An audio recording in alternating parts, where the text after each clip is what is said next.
Good morning, welcome to CTV. My name is Lee. I am a Christian truck driver, and this is my vlog where I share not only my experiences on the road, but also from the Word of God. I am first and foremost a Christian, second of all a dad, third a truck driver.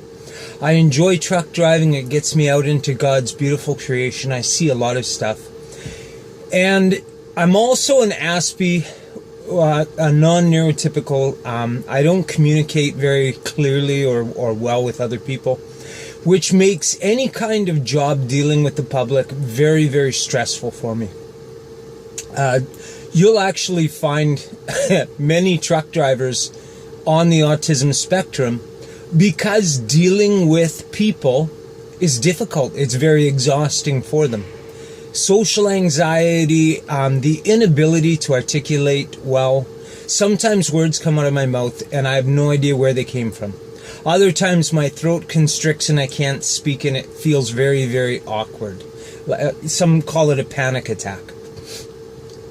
My oldest daughter was diagnosed with Asperger's. They don't call it Asperger's anymore, but the woman who diagnosed her said if we still classified Asperger's, that's certainly where you would register. Someone with Asperger's is not neurotypical. They are on the autism spectrum.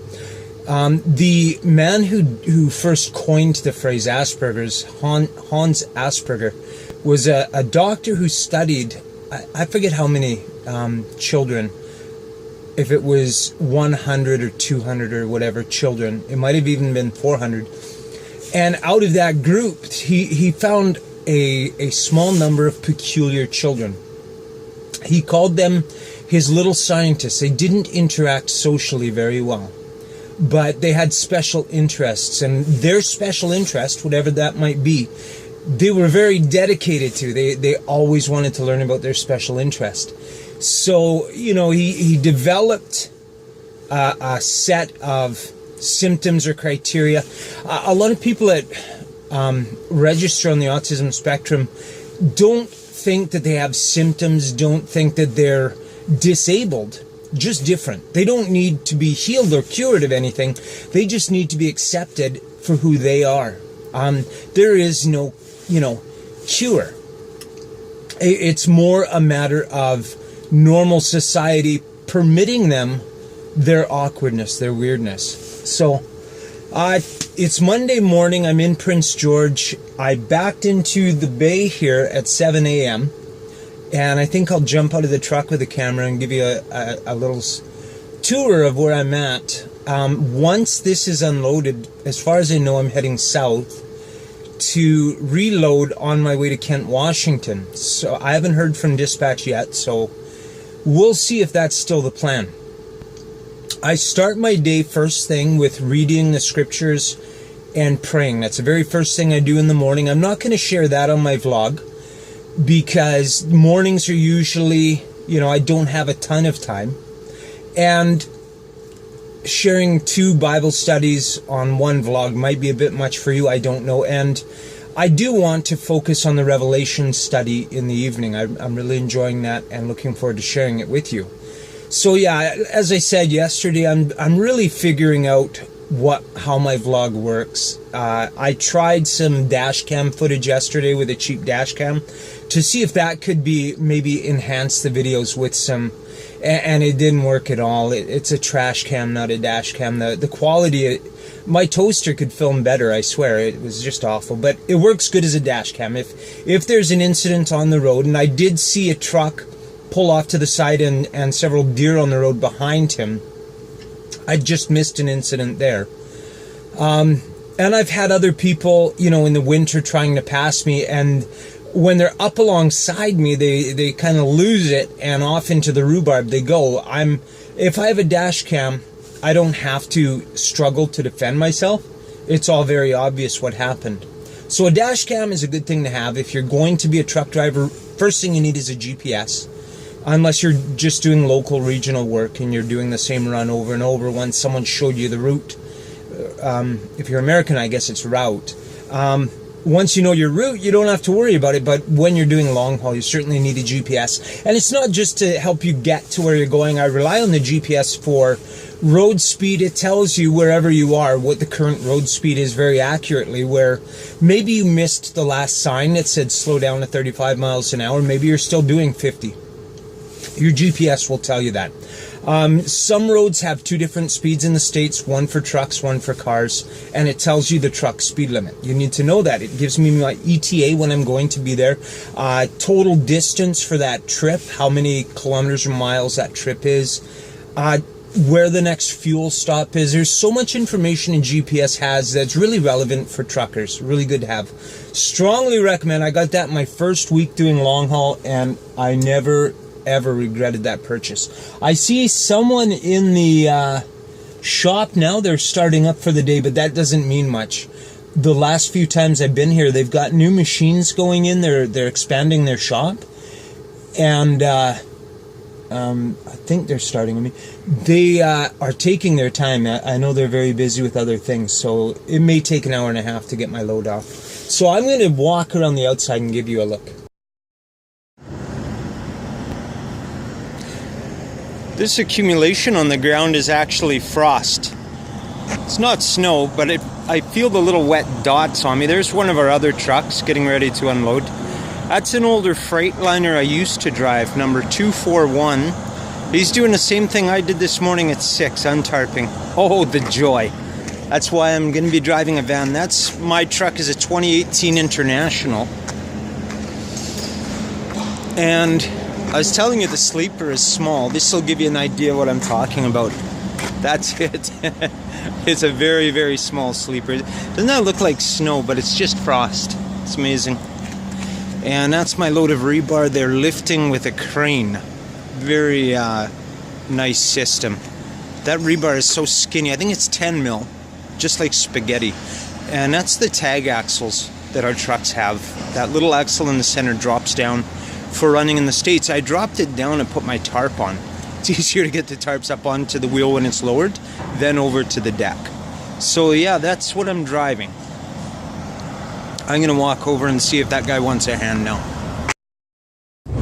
Well, that delivery went quite well. I'm very happy with that. The plan the dispatch had for me today has come together, and they're really reinforcing that I need to be in Kent, Washington before 3 p.m. tomorrow. I can't get into their yard later than that. That's when they're shutting down for Thanksgiving. And I imagine they want trucks in the yard by 3 so that they can be offloaded and out of there, because at 5 o'clock they're shutting the doors. Thanksgiving is a very big deal in the States, and some businesses are closed Wednesday, Thursday, and Friday. Not all, but some are. It's a big deal, big celebration, and they want to make sure I'm offloaded by then and reloaded on Thursday. Well, that's going to be tough. I'm imagining they're going to send me north empty. We'll see. We'll see what happens. The roads are pretty slick this morning, and I'm empty. Empty is the worst way to drive on slippery roads. It's -6, and there's a bit of a skiff of ice on the roads right now. Good time to take it easy. Don't stress. You know, dispatch has told me we need to go and get this load to Kent, but ultimately you're the driver. You're responsible for this vehicle. You're responsible for your own safety, for the safety of the people around you. So no matter what the situation, no matter how important the load, no matter how badly the customer wants it, it's not worth you getting anxious, you getting all stressed out. I'm not going to stop and sit in a rest area for an hour today, but I'm not going to drive like the world is on fire either. And that's part of the professionalism you need to bring to trucking. It's not an emotional thing. It's something that you have to be calm and level-headed and calculating and, you know, a little bit mechanical. And maybe that's where a person with Asperger's, their personality lends them to this kind of work, because my older daughter and I are very mechanical and unemotional, so we kind of fit solitary work, mechanical work very well. And she's actually talked to me about potentially becoming a truck driver too, which I'm seeing a lot more women truck drivers. In her case, it would be really funny because she's 5'3" and 100 pounds, like after a turkey dinner. So she doesn't quite fit the scenario, but I am seeing a lot of women truck drivers these days, and it's a good thing. And trucks these days are getting a lot more easy to drive, user-friendly. The automatics are much smarter than they used to be. They shift really well, almost like a car. The stick shifters took a little more skill, a little more mechanical aptitude, and some people got it and some didn't.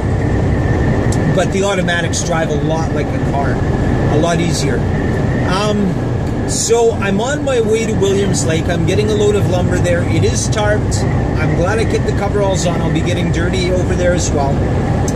So I don't have that little stand for my camera yet. I would like to set the camera out and show you a little bit of tarping in action, but that won't happen today, so next week. And you know what? I don't think you seeing me tarp is like gonna make your day anyway. So I've got 2 hours of driving before I get to my load, and I usually will spend that. I like audiobooks. I have some music, Christian music, and in the mornings I find I don't want to really listen to an audiobook. My brain doesn't want to, get into that. It's a good time to think my thoughts, to let my mind wander. Right now I'm working through Revelation, or not Revelation, the end times. So what I read in Matthew last night, what I read in Psalms this morning, it's a good time to reflect on that, to savor the words of God, to honor them, and not to be like I was saying in Psalm 49, where we throw the word of God over our shoulder and walk away. And there's a verse, I think in Colossians, or maybe James, where we open the Bible and then we close it and we walk away and forget what we've just read. It's like a man who looks in the mirror and walks away and immediately forgets. We don't want to do that. We want to digest the word, internalize the word, absorb the word, meditate on the word, and doing that is very honoring to God. God is watching us in our handling of his word, and he understands if we reverence his word, then we're meditating on it, we're dwelling on it, we're savoring it, we're enjoying it. Or did we read it, did we do our duty, and now we flip it over our shoulder onto bigger and better things? Very important in your Christian development to savor the word, to spend time reflecting on it, meditating on it. So that's what I'm going to do now for a little while. I'll touch base with you further down the road.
it all went just fine for me. I loaded in Williams Lake and I tarped that load. I'm not a super duper expert awesome tarper, but good enough to do the job. Like I said, I don't tarp to make it pretty, I tarp to make money. And it's $50 whether it's pretty or ugly, and it works fine that way. I did want to show you, you've seen how big my sleeper is. It looks like it's about 40 inches across. And then compare that to this Volvo 760. I can't even fit in the screen of my camera compared to my little sleeper. That's the truck I want to get into there. So, gorgeous truck. It's just all kinds of room. Beautiful.